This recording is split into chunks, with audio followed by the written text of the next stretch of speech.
In today's video, I'm going to teach you how to make beautiful workbooks in Canva. Canva is a fantastic design tool that offers a plethora of templates and customization options, making it the perfect platform for creating visually appealing and professional looking workbooks. Whether you're preparing a workbook for a classroom setting, a training session, or a fun workshop, Canva makes it easy to get creative. So let's dive right in and guide you step by step through the process. To begin, open your web browser and head over to the Canva website. Once there, in the search bar at the top of the page, type Workbook. This will pull up a wide assortment of workbook templates for you to choose from. These templates are pre-designed, saving you time and effort while ensuring your workbook looks polished and cohesive. As you browse through the templates, take your time to hover over the ones that catch your eye.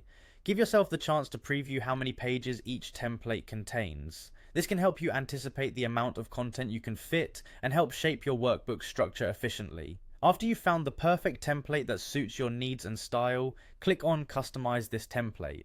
This action will open up a powerful design interface where you can start making the template your own.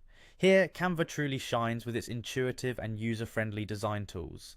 The next step is to edit the text in your chosen template.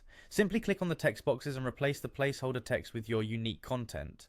Remember, the opportunity to convey information in an engaging way lies at your fingertips, so ensure your text is clear, concise, and purposeful. You might also want to pay attention to the font style and size to maintain readability, which is crucial to any workbook. Now let's move on to altering the images. It's easy to add a personal touch or align with your brand or lesson theme by changing pictures within your workbook. Click on any image you wish to replace, then on Canva's side panel, click on the Uploads tab. This tab allows you to upload images from your computer, offering you endless possibilities to personalize your workbook down to each visual element. Once your images are uploaded, all you need to do is drag and drop your selected image into the workspace, replacing the existing image seamlessly. Repeat this for any other images you wish to swap out. And there you have it. With these steps, you've successfully customized a beautiful workbook using Canva. Remember, the ability to experiment and explore different designs is part of the creative process. Feel free to revisit any step and make adjustments as you see fit. That concludes today's tutorial. Happy designing, and I hope you find great success with your new workbook.